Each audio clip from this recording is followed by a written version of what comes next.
Hello and welcome to the Eating Disorder Therapist podcast. This is a podcast to help you find peace with food and overcome disordered eating. And I'm Harriet Frew, aka the Eating Disorder Therapist. And I'm so excited to share with you all kinds of stories, tips, information and guest interviews to help you on your journey in finding peace with food. So thank you so much for listening today. Now today is a bite-sized episode and I'm going to talk about a topic that is coming up again and again with my clients in the therapy room.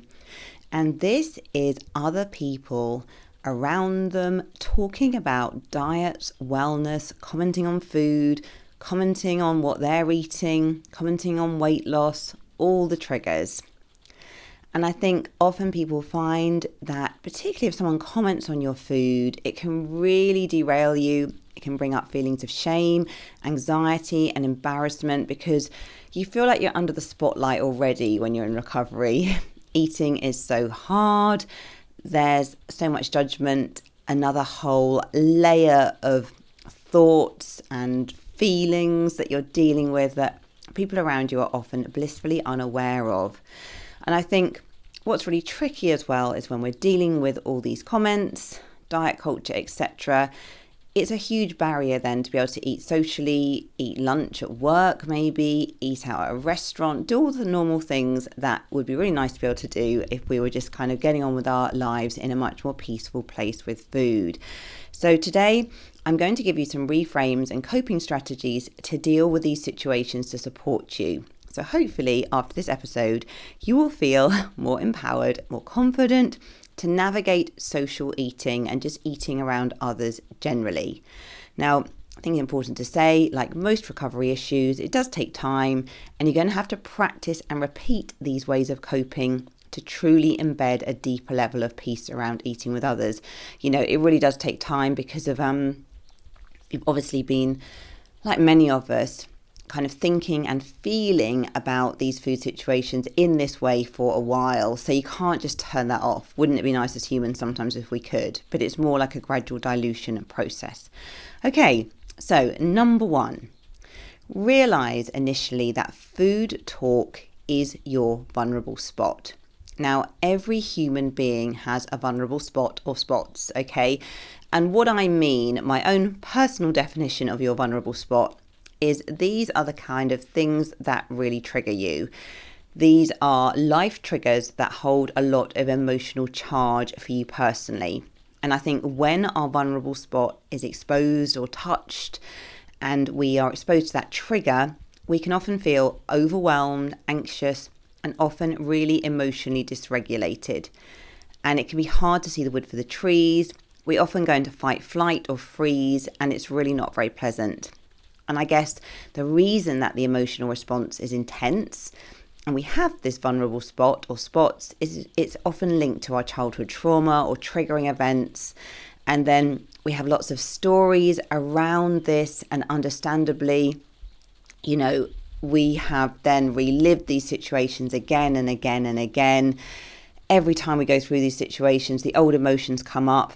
Often they become amplified. You know, there's a lot of anxiety around them. And it almost becomes worse and worse almost until we become aware and we really heal from that. So I think it's really important initially just recognizing food talk, body talk. For you, it probably is your vulnerable spot. Now, let's just talk about a non-food vulnerable spot as well as an example. So I have a good friend who didn't ever go to university. And this person is a bright, articulate and clever person, but has a real inferiority complex about not having had the university experience. And it's really affected their confidence and self-esteem. And they had an issue in the past when they were in social situations and people around them would start talking about university. The person would literally want to run because this was their vulnerable spot, yeah? They felt a lot of shame, a lot of anxiety, a lot of embarrassment. They had fears that if the conversation was directed towards them, that actually, you know, people were going to think less of them, bad things were going to happen, etc., etc. And they were really sort of anxious about being found out or judged maybe or not seen as worthy. So you can see as well for this person, it's their vulnerable spot. Because I'm sure, you know, when you're listening to this and when I'm sort of thinking about the situation and this person, we probably think about this very differently. I can think of numerous people in the world who haven't been to university and have made a brilliant success of their career and work life. They've been to the University of Life, they've got loads of other experiences, and just because someone hasn't been to university, it does not mean that they are a superior or inferior person. It's just one experience, isn't it? So university is one factor of many that can support someone on their learning journey, but of course it's not a deal breaker. However, for my friend, when they're in that situation, because it's their vulnerable spot, even though they can kind of like identify with that rational train of thought, it still doesn't change how they feel emotionally in the moment, because this vulnerable spot is very, very sensitive. And that just made things very, very difficult for them. So I guess realise that for you, food and body image is your vulnerable spot. Of course it is. And for many people in our culture, it's their vulnerable spot. So just even having this awareness, being compassionate with yourself about this, you can start to realise as well that you're probably focusing on this vulnerable spot area far more than the others around you as well. So, because in the moment, I think when you go into that emotionally dysregulated state where you feel anxious, fearful, embarrassed, shame, etc., it can feel as though everyone is looking at you, everyone knows how much you're struggling, you can just feel really, really awful. But realise that you are focusing on this issue far more than others. So really show yourself understanding, compassion and kindness. Of course this is a trigger. And even having the awareness, taking a step back, breathing a deep breath, and knowing that this area of life is a bit tricky, it will help you begin to dilute the emotional charge of it. Okay, so next time you're in that situation, my tip number 1, just be aware of your vulnerable spot and just be really kind and compassionate to yourself and just say, okay, I recognize here I am in this situation. My vulnerable spot has been triggered. I'm now feeling really not in a good place, but it's okay. I will get through this. Everyone around me doesn't really even know what's going on. I can start to have a different relationship with this. And there's a lot of power in just even being able to kind of recognize that and acknowledge that. Okay, number 2. The world is intense with its diet and wellness culture. I mean, such an obvious statement to make, but I think one worth really acknowledging. We're still living in a society where thin idealization, weight stigma and fat phobia prevail. And the main podcasts still talk about intermittent fasting, eating regimes, gut microbiome, etc., which of course all have their value. But when do we ever hear about relationship with food or the psychological side as well? We're still very much fed messages that if we found the perfect wellness plan, if we really controlled what we're eating and obtained maximal wellness in a way that we'd find nirvana and walk off into the land of rainbows and happiness, and we would feel amazing and all our problems would be resolved. And of course, looking after yourself, giving yourself nutritious food, looking after your body with optimal self-care is really helpful thing to do. But our relationship with food is far more complicated than just following a plan. Our relationship with food is emotional, social, psychological, and complex. Now, most people in our culture don't have this awareness, and why would they? If you read newspapers, listen to the main podcast, watch the news, or listen to most people on the street, what do you hear? Diets, wellness, lose weight. Most people haven't heard of body neutrality, intuitive eating, or health at every size. It's still not in the mainstream consciousness of society. And I think sometimes we forget that. I certainly forget that because I'm in a bit of an echo chamber on social media, in the work I do. Most of the people that I interact with are very up on all of this and very sort of pro healthy relationship with food, etc. But this is still not the mainstream. So if you are listening to this podcast, you are likely much more aware and conscious of the complexity of relationship with food, okay, and body. You get it, and you're ahead of the game probably of most people in the culture. So most people aren't there yet because of, it's not in the mainstream kind of consciousness. It's not really talked about really openly. Not yet. They will, though, at some point. The tide is turning significantly, and there will be a time where psychological, emotional relationship with food is talked about and the fuller picture is embraced much more fully. So it doesn't mean that the helpful nutritional research is unworthy or you reject this in a very all or nothing way. I believe that you can still give yourself a self-caring, nutritious way of looking after yourself while still embracing things like intuitive eating and healthy relationship with food as well. So you've just got to really remember that people around you are not so aware of the things that you're aware of, and they are kind of leaking out all these comments in a very unconscious way, because of that is what we do as humans. Until we've really looked at an issue, worked on it in a different way, developed awareness, we just tend to be very conditioned by the culture around us. So recognize in a way that people are talking about all this wellness and diet stuff is not a personal thing about you. It's more just a reflection of the culture that we live in. So time for a short advertisement break. I know we talk a lot about food freedom on this podcast and how important it is to take care of yourself mentally and physically as you learn to navigate a culture inundated with toxic messaging.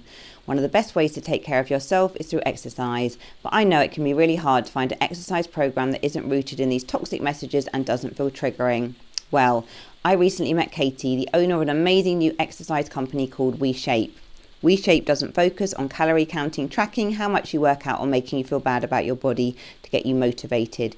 Instead, they create a customized exercise routine for you that helps you connect with and care for your body rather than feel pressure to change it. They help you learn to set intentions that come from a place of self-care rather than self-judgment, and they support you every step of the way with an amazing community and live coaching so you can make exercise a self-care practice that helps you feel better in your body and about your body.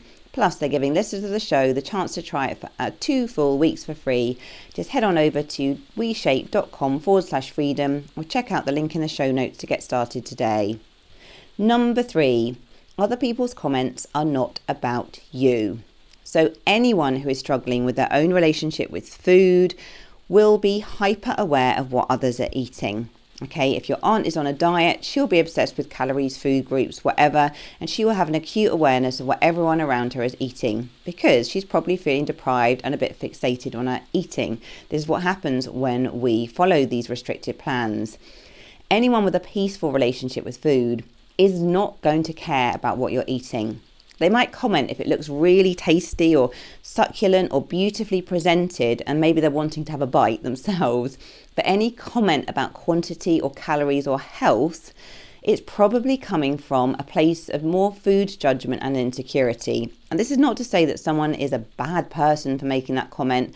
Often it's their own issues around food that are just kind of leaking out these comments in quite a judgmental way because they're judgmental of their own eating, so they're projecting that on you. Now, this doesn't make these comments any easier. However, once you realise that it's not about you, you can take a step back and you can care far, far less.